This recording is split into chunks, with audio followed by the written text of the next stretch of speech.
बिस्मिल्लाहिर्रहमानिर्रहीम। अस्सलाम वालेकुम नाज़रीन, आपका मेज़बान अली हुसैन जी। दो तीन अहम तरीन डेवलपमेंट। एक तो पाकिस्तान तहरीक इंसाफ अडियाला जेल के बाहर कैंप लगाएगी या एहतजाज करेगी या रैली निकालेगी या धरना देगी, इसके ऊपर बड़ी डिबेट चल रही है। और दूसरी अहम चीज़ के तहरीक इंसाफ मौलाना फजल रहमान को राजी कर पाएगी या नहीं कर पाएगी, क्योंकि ग्रैंड अलायंस में तमाम जमातें अपोजिशन की शामिल हो चुकी हैं। सिर्फ अगर कोई रह गया है तो मौलाना फजल रहमान साहब हैं, और मौलाना फजल रहमान साहब को मनाना जो है वो थोड़ा सा डिफिकल्ट नजर आ रहा है, क्योंकि उनकी कुछ शराइत भी हैं और पाकिस्तान तहरीक इंसाफ भी उनके ऊपर कुछ थोड़ा ज्यादा यकीन के ऊपर नहीं आ रही है कि पाकिस्तान तहरीक इंसाफ को फुल उनके ऊपर कॉन्फिडेंस हो। मौलाना साहब आपको पता है बैठते तो अपोजिशन में है, कभी हुकूमत में तो आए नहीं है, लेकिन बात वो हुकूमत की कर रहे होते हैं और बात कई दफा हुकूमत की करते करते तरमीम भी पास करवा जाते हैं। तो इसलिए पाकिस्तान तहरीक इंसाफ अभी सोच विचार में है कि अगर मौलाना साहब साथ हमारे मिल जाते हैं, और ये ग्रैंड अलायंस कंप्लीट भी तब भी होना है कि मौलाना साहब साथ मिलेंगे, तो हमें क्या खोना पड़ेगा, क्या हासिल होगा। मतलब कि मौलाना साहब की डिमांड्स हैं, शराइत हैं कि जो हुकूमत है केपीके में उसमें हमें कोई शेयर, और भी काफी चीजें हो सकती हैं। और साथ में अगर मौलाना साहब नहीं आते इस ग्रैंड अलायंस में, तो जाहिर है फिर एक वो भी सियासी जमात है अपोजिशन की, तो वो हुकूमत के साथ खड़ी है, उनके भी एमएनएज एमपीएस मौजूद हैं। तो ये चीजें बड़ी अहम है। मौलाना साहब को मनाना, इसकी जो जिम्मेदारी है, ये इमरान खान साहब ने अडियाला जेल से कल सलमान अकरम राजा साहब को कहा है कि आपकी जिम्मेदारी है, आप राब्ता करें JUIFA से, और इसके बाद मौलाना साहब से मुलाकात करें, मौलाना साहब को बताएं कि यही वो टाइम है, सही टाइम है, अगर आपने सही डायरेक्शन में मुल्क, कौम, आइन और जमहूरियत की बालादस्ती के लिए कोई कैंपेन चलानी है, कोई तहरीक चलानी है, या फिर स्टैंड लेना है आइन की बालादस्ती के लिए। वैसे तो जमहूरियत जमहूरियत जमहूरियत, आइन आइन आइन बोला जाता है, जब भी किसी बड़े शख्स को हाथ डाला जाता है तो जमहूरियत खतरे में आ जाती है। लेकिन उसी मुल्क में रहते हुए अगर जो आम लोग हैं, आम जनता है, उनको कीड़े मकोड़ों की तरह रौंद दिया जाए तो फिर भी जमहूरियत को कुछ नहीं होता। लेकिन अगर शहबाज शरीफ साहब जैसे, नवाज शरीफ साहब जैसे, मरियम साहिबा, हमजा नवाज, सलमान जो है, उसके बाद जरदारी साहब, बिलावल भुट्टो, फिर शर्जील मेमन, आसिम डॉक्टर जो है, ऐसे लोगों को जब हाथ डालता है कानून, आइन, तो फिर जमहूरियत जो है खतरे में आ जाती है। इसी जमहूरियत को बचाने के लिए ये जो आइन की जबरदस्त हो चुका है आइन इस टाइम, इसको बचाने के लिए अगर कोई सही टाइम है तो वो यही है। इस टाइम मुल्क में दहशतगर्दी भी पूरे अरूज पे आ चुकी है। अब इसमें कोई शक नहीं है कि एक दिन दो दिन छोड़ के बम ब्लास्ट हो रहा है, और आर्मी कैंट को भी नहीं बख्शा गया है। अब मामला बिगड़ते हुए नजर आ रहे हैं। महंगाई, दुनिया की जो इस टाइम पाकिस्तान में महंगाई है वो एक नंबर सतह पे जा रही है, और जो हुकूमत है वो अपने बयानिए बनाते हुए नजर आ रही है कि हमने महंगाई डाउन कर दी है, ये कर दिया, वो कर दिया। सिर्फ इश्तिहारों में बस ये महंगाई कम हुई है, बाकी ग्राउंड पे महंगाई डबल ही हुई है, इससे कम नहीं हुई है। अच्छा, फिर जो मुल्क में ला कानूनियत है वो भी अरूज पे है, जो जमहूरी इकदार हैं वो भी इस टाइम डिटेल हो चुकी हैं, हर चीज तो तहस नहस हो चुकी है। और जो पाकिस्तान की मकबूल तरीन पार्टी है उसको फितना अल ख्वारिज के साथ तंबीह दी जा रही है, तशबीह दी जा रही है, फितना अल ख्वारिज का नाम दिया जा रहा है, उसको दहशतगर्द, डिजिटल दहशतगर्द के नाम से पुकारा जा रहा है, जिसमें 3 करोड़ लोग वोट हैं जिन्होंने 8 फरवरी को 2024 को वोट डाला है। तो 3 करोड़ लोग जो हैं उनको ये बात सुनाई जाती है, डिजिटल दहशतगर्द कहा जाता है, और 75% जो नौजवान है उनको ये बात सुनाई जाती है। तो मुल्क में हर तरफ आग लगी हुई है, चाहे वो माशी है, चाहे वो बेरोजगारी है, चाहे वो किसी लेवल पे लाकानूनियत है, अदल है, इंसाफ है, किसी लेवल पे भी है, दहशतगर्दी, हर तरफ आग लगी है। तो यही वक्त है मौलाना साहब को समझाया जाए। अब आप अंदाजा लगा लें कि सेनेटर ऑन पब्बी साहब जो जनूबी पंजाब के सदर हैं पाकिस्तान तहरीक इंसाफ के, उनको उठा लिया जाता है, सुबह के करीब घर में घुसते हैं नामालूम अफराद। अब आपको पता है ये जो नामालूम अफराद हैं ये सारे मालूम है, मगर बोलना इनको नामालूम पड़ता है, इनकी आइडेंटिटी ही है कि इनको नामालूम अफराद से बुलाया जाए। तो नामालूम अफराद घुसे, आप अंदाजा लगाएं कि क्या इनके दिलों में ट्रेनिंग दी गई है, इनको किस किस्म का एक बिल्कुल खुली विल दी गई है, जैसे वो खुला छोड़ दिया जाता है सांड को, खुले सांड की तरह ये घुसते हैं किसी भी घर में, जबरदस्त करके हर चीज तोड़ के शख्स को उठा के ले जाते हैं। अब सेनेटर ऑन पब्बिस जो है इनको उठाया गया है, और इनके खिलाफ ये कहा जा रहा है कि वाइल्ड लाइफ में यानी कि गैर कानूनी शिकार जो है उसकी वजह से एक मुकदमा दर्ज है, जिसकी वजह से इनकी गिरफ्तारी मतलूब थी। तो इदारे ने, लॉ इन्फोर्समेंट एजेंसी ने इनको उठाया है, जो उस टाइम जिनको ये मतलूब थे। तो उठाना कोई बड़ी बात नहीं है, ठीक है, अगर किसी की गिरफ्तारी की मतलूब है तो उसको आइन और कानून के मुताबिक उसको उठाया भी जाता है, उसको गिरफ्तार किया भी जाता है, और फिर मैजिस्ट्रेट के सामने पेश किया जाता है, फिर वो जमानत के लिए अप्लाई करता है, जो भी होता है, ये आगे एक प्रोसीजर है सारा। लेकिन जब आप किसी के घर में जाते हैं तो आप वारंट लेके जाएं, उसको बुलाएं कि सर आप हमें मतलूब है, हमारे साथ चलें।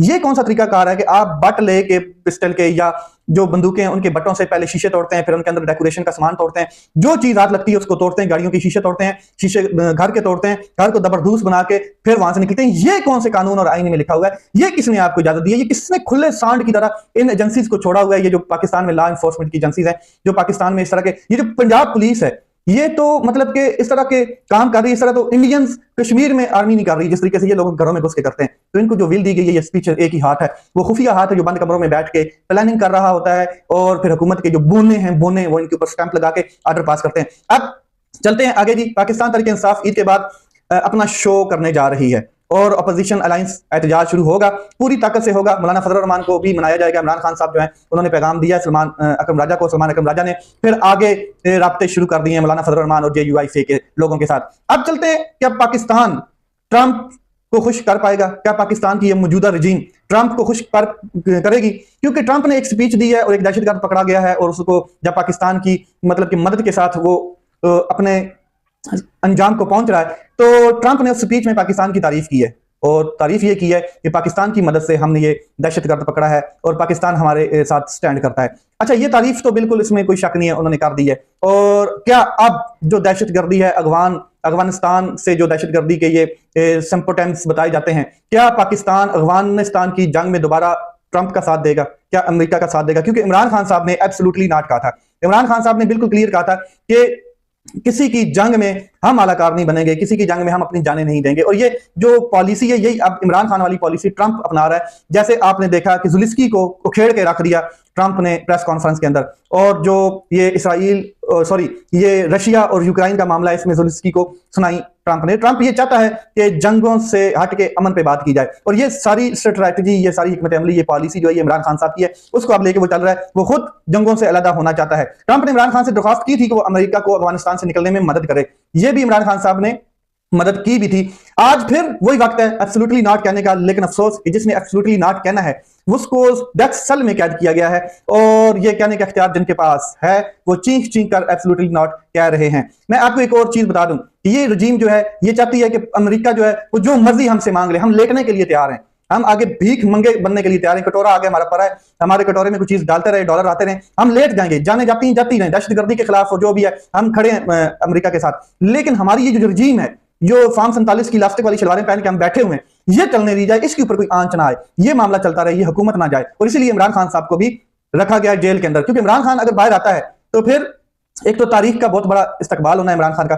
दूसरा सिंपल सी बात है कि इमरान खान साहब बैठेंगे नहीं, टिक के आराम से नहीं बैठेंगे, वो निकलेंगे, एहतजाज होंगे, जुलूस होंगे। अच्छा, चलते हैं आगे जी। अदल और इंसाफ की जब बात हो रही है तो फिर सबसे पहले चलते हैं लाहौर हाई कोर्ट। वहां से आज जस्टिस अब्दुल अजीज ने अपने ओहदे से इस्तीफा दे दिया है। बिलाखिर बात क्या हुई है ये नहीं पता, लेकिन पिंडी बेंच को ये डील कर रहे थे, समाप्त कर रहे थे, इन्होंने इस्तीफा दिया है। अब ये कोई बात सामने आएगी तो इंशाल्लाह इसके ऊपर डील करेंगे और आपको इसकी तहकीकात बताएंगे, इसमें हकीकत क्या है। कॉन्स्टिट्यूशनल बेंच की तरफ चलते हैं तो हामिद खान साहब जो है उनकी जानिब से आज दलाइल दिए गए हैं, और बड़े अहम दलाइल हैं, वो मैं आपके सामने रख देता हूं। हामिद खान की जानिब से जब दलाइल देते हुए इमरान खान साहब का जिक्र हुआ अदालत के अंदर, सुप्रीम कोर्ट ऑफ पाकिस्तान में आईनी बेंच के सामने, तो जस्टिस जमाल खान मंदोखेल फट पड़े, बोल पड़े। हामिद खान ने कहा कि इमरान खान जो है जिस केस में ये मतलब मिलिट्री कोर्ट का मामला चल रहा है, तो अदालत से इस्लामाबाद हाई कोर्ट से इमरान खान साहब को अरेस्ट किया गया था। उसके बाद ये चीजें जब आगे चली हैं तो जस्टिस जमाल खान मंदोखेल साहब बोलते हैं कि हमें पुरानी कहानी की तरफ नहीं जाना है।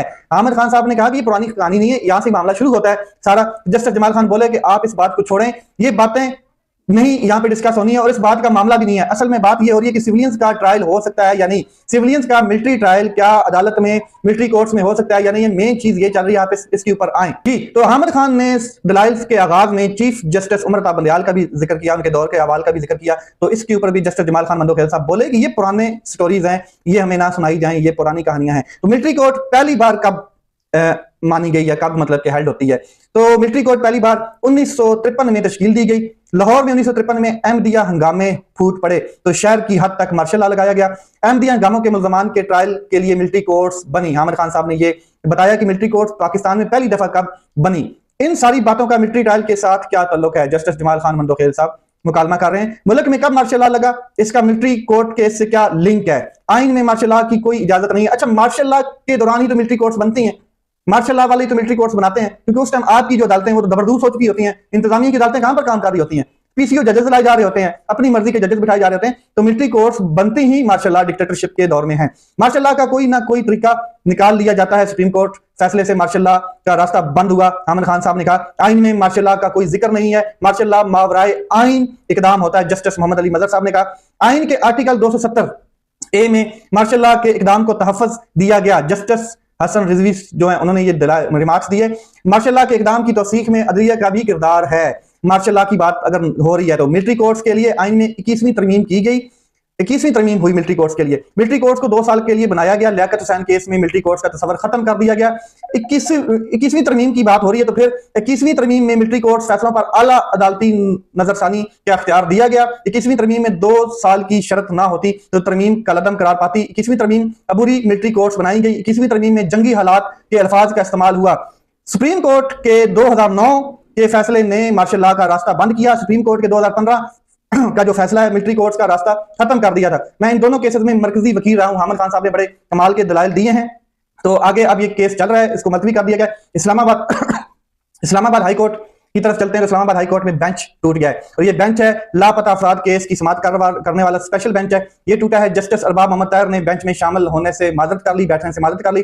जस्टिस मोहसिन अख्तर कियानी की सरबराही में ये स्पेशल बेंच समाअत कर रहा था और जस्टिस अरबाब मोहम्मद ताहिर जो है वो इससे अलग हो गए हैं। ये बेंच तश्कील 9 के लिए दोबारा कायम मकाम चीफ जस्टिस को भिजवा दिया गया है और जस्टिस जो अरबाब मोहम्मद ताहिर हैं ये उन्हीं जजेस में हैं जिन्होंने सुप्रीम कोर्ट ऑफ पाकिस्तान को खत लिखा और बताया कि हमारे ऊपर जो एजेंसीज हैं, लॉ इन्फोर्समेंट एजेंसीज, खुफिया इदारे जो हैं वो हमें प्रेशराइज करते हैं। तो अब भी उनको किसी न किसी तरह से प्रेशर आया होगा जाहिर। और ये जो मिसिंग पर्सन का केस है ये इतने अरसे से लगा हुआ है, फिर अब ये खतरे में पड़ चुका है। ये मिसिंग पर्सन के केस पाकिस्तान में कभी इसका फैसला नहीं होने वाला। उसकी वजह यह है कि मिसिंग पर्सन करने वाले कैसे अपने खिलाफ फैसला दिलवाएंगे। अपना ख्याल रखें, अपने भाई के चैनल का ख्याल रखें। पाकिस्तान जिंदाबाद।